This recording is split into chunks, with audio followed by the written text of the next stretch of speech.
If you're anything like me, your 3DS has been collecting dust. I don't know what it is, but whenever there's a new console in town, going back to an older one feels like a chore. But there are good reasons to pick up the 3DS again. I've got 8 of them right here. Wait, are you talking about 3DS games? It's AJ. Yeah, we're talking about the 3DS. Awesome. Can I be in the video? No, it's 12:30 at night. I'm trying to get this video up by... Great. Here's 8 3DS games you're missing out on. No, wait.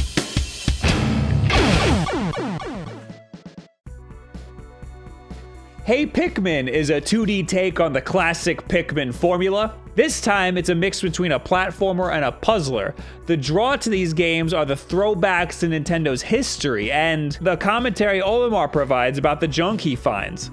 Personally, I never liked Pikmin, but I completely understand that I am very much in the minority. And this game looks like it changes up the formula enough for me. It's available now at $40 and it has a Metacritic score of 69. Miitopia is an RPG developed by the same team over at Nintendo that's behind Tomodachi Life, and it shows. If you played and enjoyed that game and like and/or at the very least don't mind RPG elements like a mild class system, this game is definitely for you.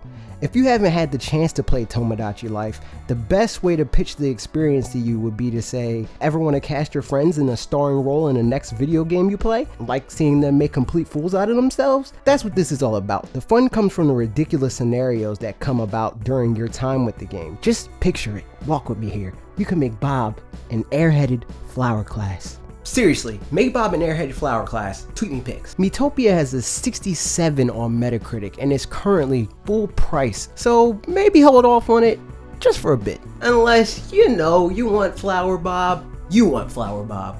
No, don't do that. Kirby's Blowout Blast is another action puzzler take on a classic franchise. Strangely, the way these levels are laid out remind me of Catherine. That's a game that I had a surprisingly good time with.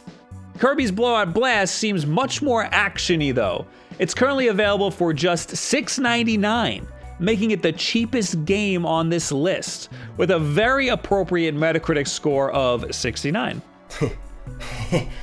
He said 69. Fire Emblem Echoes Shadows of Valencia is a new take on an old game that most of us probably never played, especially if you're like me and Bob over here. These type of games typically ain't our cup of tea, so imagine my surprise when I picked this up and found myself actually enjoying it. That is really high praise for this game. Trust me, 10 out of 10.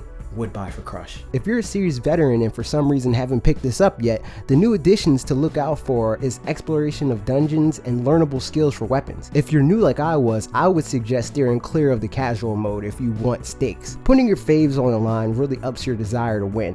Fight or flight and whatnot. Fire Emblem Echoes Shadows of Valencia has an 81% on Metacritic and is $39.99. I'm a big fan of Mighty Gunvolt. It's basically what Mega Man would be if the franchise continued.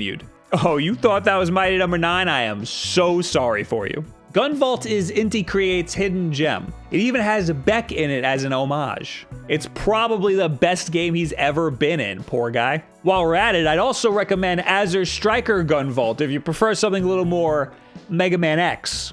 Just buy all of these games, they're all great. Mighty Gunvolt Burst, the newest one in the franchise, is just $10, and lucky you, it's also for the Switch, so you don't have to break out the 3DS. The Switch version has a Metacritic score of 75. The 3DS one doesn't have a score, but I'd assume it's the same experience, just a much smaller resolution. Rumbo is a great party platformer, with the added challenge being that the level design is based around the shifting colors of the background and its ability to phase out matching colored platforms in the foreground as you go. So if the background's all blue platforms disappear and you're tasked with surviving with the remaining colors in the non-colored platforms. I say all of this because this was a Wii U game and we all know that Wii U never actually existed, so no one's ever heard of it before. Rumbo Pocket is a slightly compromised version of the theoretical original game. The core of it is still there on new 3DS, and it even has Street Pass functionality, ad hoc multiplayer, a new playable character in Shantae, also available on that theoretical Wii U version, by the way, in addition to all of the other stuff that's on the imaginary game on that made-up console. Rumbo Pocket has a 66 on Metacritic and is $29.99. 66, almost 69.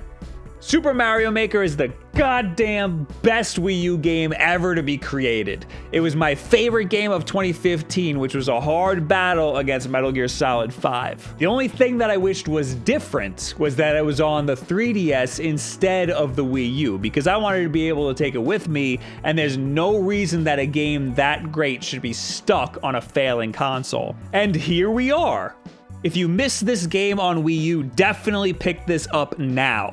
Even if you don't want to make Mario levels, it still has some of the most fun and most creative levels already on there.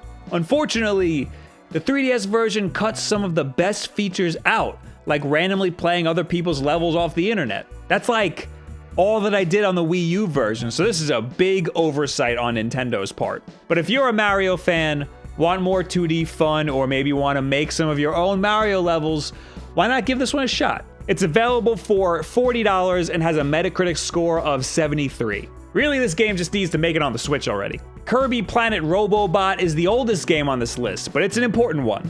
It's a regular old Kirby side-scroller with new abilities and whatnot, so that should be enough to sell you on it. But the twist is the robot armor. You are seeing this correctly. That is Kirby in a mech.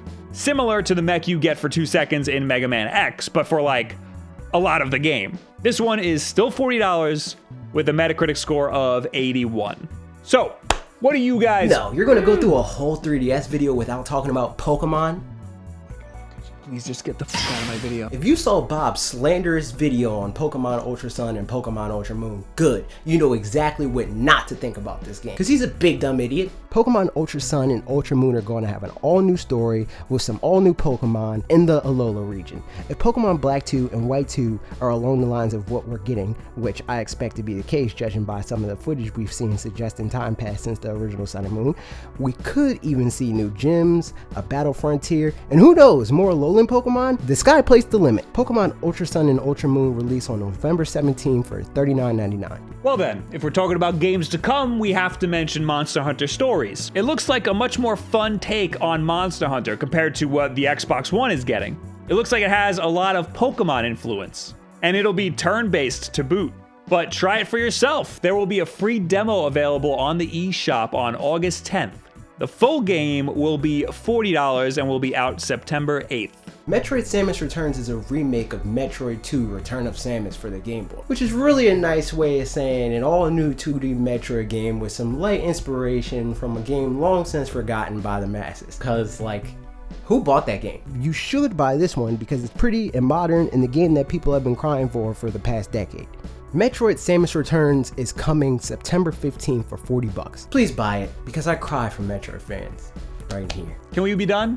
Okay, so what do you guys think about these 3DS games that you probably missed because you've been all up on that Switch hype? Are there any games coming out that you'd be willing to get a 3DS for? Leave it in the comments below at me or AJ on Twitter and all of this other social media garbage. Here on the Wulff Den, we have new videos every single Tuesday, Wednesday, and Thursday. Wednesday nights is Wulff Den Live. Join us for a live podcast where we talk to you. And I guess thanks, AJ, for absolutely hijacking my video. Thanks for graciously inviting me to partake in this lovely discussion about 3DS, Bob. If you guys want to hear me talk about 3DS's crown jewel Pokemon some more, like Bob, you should click here, or the end card, I guess. Okay, bye.